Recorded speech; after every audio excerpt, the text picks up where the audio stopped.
It's too cold in the sun. Farmers are always fuzzy. Oh my word. Good morning, welcome back to the channel. And we're out doing a wee check with our helper on how the queen potatoes are progressing. And as you can see, they're growing well. We sprayed off the weeds last week. They're starting to go yellow. Potatoes that have no buds. And grow in trays. They're growing much faster. Daddy has sprayed all the weeds. Because the weeds will choke the potatoes. Fortunately, the flowers are coming quick. But we need some rain to help them grow. It's too cold in the sun. Farmers are always fuzzy. We need some sun to scare the slugs away.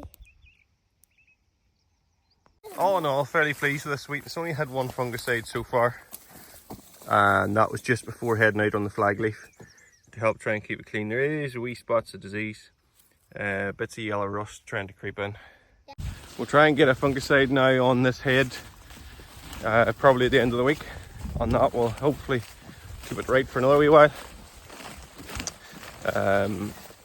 It is forecasting dry weather all week, so it should help from the disease purpose point of view. It's also fairly cool, only about 15 or 16 degrees, so there's no extreme heat for disease. Different heights in the crop, but that's because there's two varieties. There's the Graham and XTs, so it's never going to be perfectly even. Look how tall this one is. Yeah, that one's a lot taller, isn't it? But it's not, it's the size of Maya. This field's got a wee bit more yellow tipping on it. What is that? But we want to show you here just with the companion of beans. Really shedded from last year's harvest. But we've knocked them out now with the herbicide just before the ear emerged there. So they are dying off. And it'll be interesting to see. Just look how dry the ground has gone. If, as they die, they start releasing this nitrogen nodules, and whether that can feed the crop and keep it green through the harvest. Just to show you here as well, there's our wee friends, the slugs. Whoa. And there's baby ones. Babies. So we need dry weather to push them down into the... What's the babies? There, see that wee one there? Yeah. To push them down into the crop because they're coming up and stripping out the leaves, the wheat plant, which will hinder our development and hinder the photosynthesis ability of this leaf. You can see how they just stripped that down through. What are beans? Starting to flower. Yeah, the spring beans are starting to flower. We've got some grass weeds in the bottom, but they have been sprayed off, so hopefully they're going to die. And they're starting to motor on now, the beans. And the flowers are just starting to appear.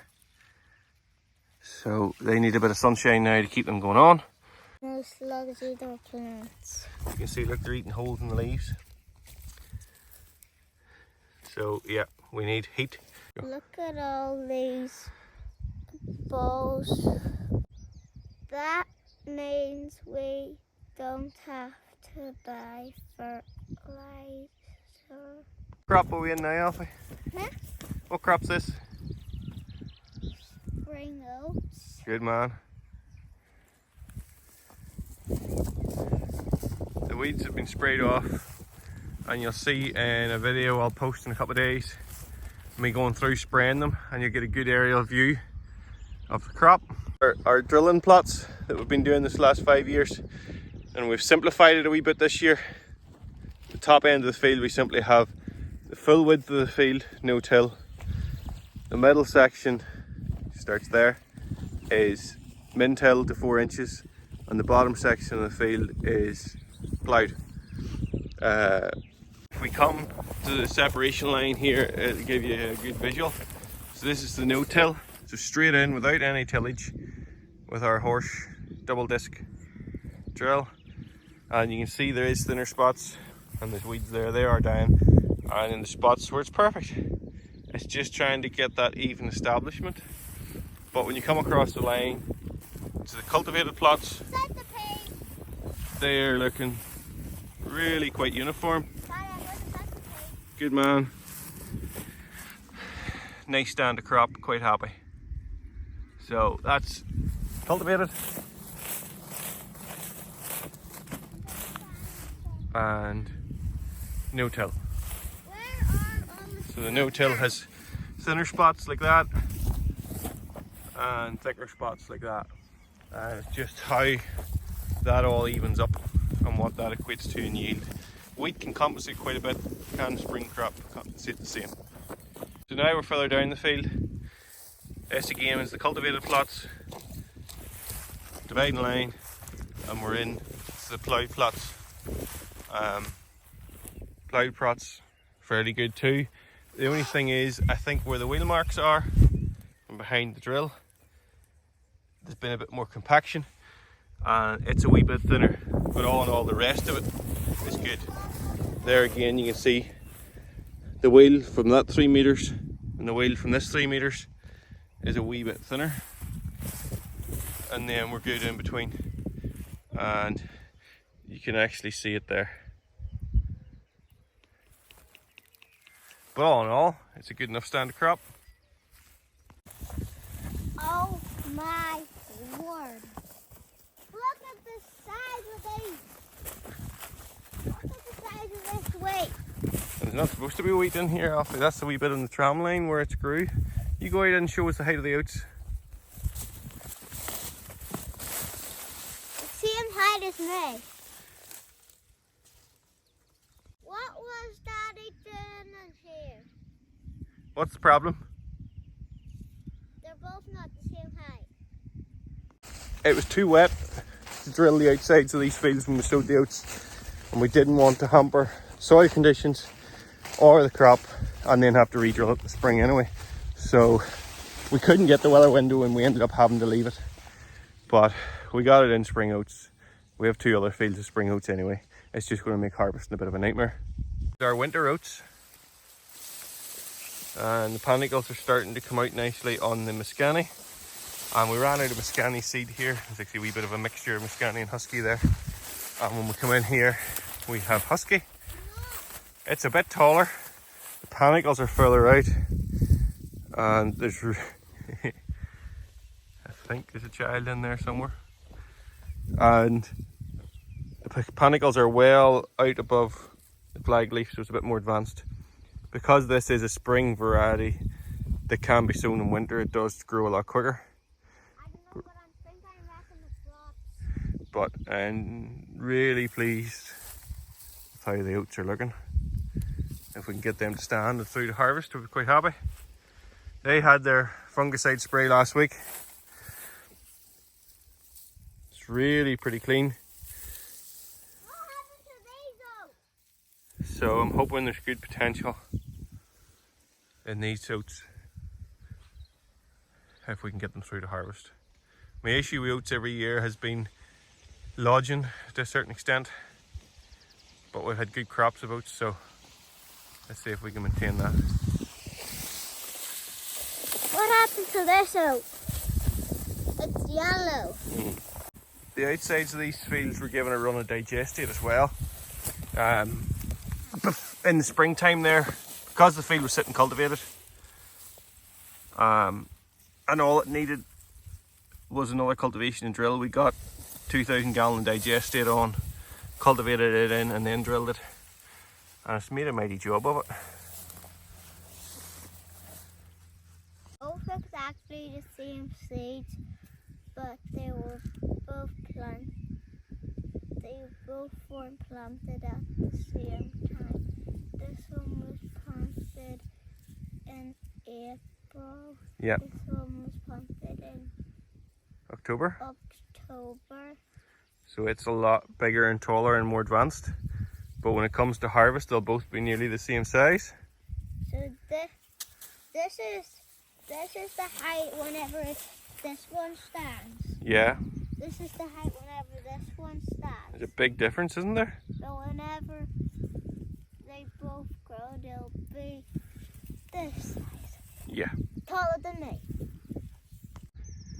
These plots were in spring beans last year, so I was kind of hoping the beans would have opened up the no-till plot a bit more. But I think the issue was with just such a wet winter, wet spring, that any of that good work was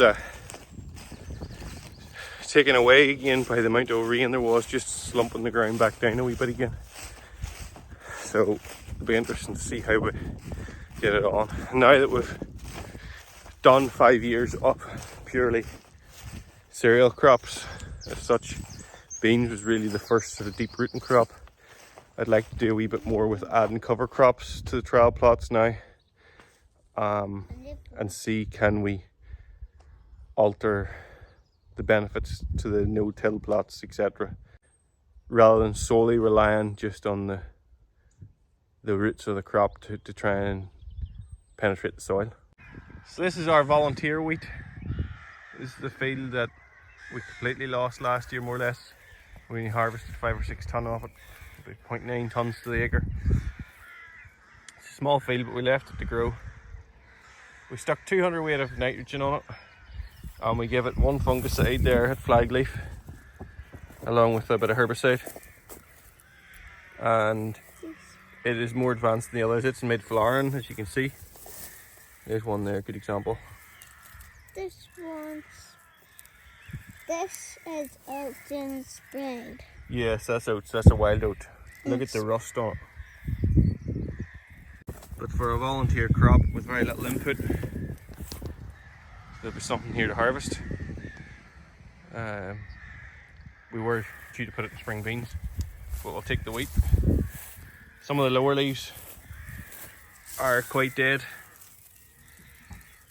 so it's just whether good big flag leaf on it, but again, slug damage. Can this leaf fill out? Or sorry, can this ear fill out? There's good ears on it.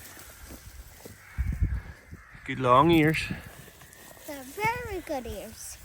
And actually, although the lower leaves on the volunteer wheat have more disease and aren't as good, the flag leaf on the planted wheat is much smaller than the flag leaf on the volunteer wheat. So actually that volunteer wheat has probably more green area to work with than the stuff we planted and sprayed and cultivated and looked after. Again, it's a bit thinner, but it's a bigger head as well. So it might surprise you just how much grain we can harvest off this volunteer crop. So Alfie's compiled his collection from each field. This one's very big. Volunteer wheat, winter wheat, spring beans, Spring oats. Spring oats, and winter oats. Good man. Which is really big. I'm just checking on the early potatoes we planted. See what we've got. Oh, we have spuds. I told you. I want some. Give me. Yummy. If you watching, please like and subscribe. Now it's time for lunch.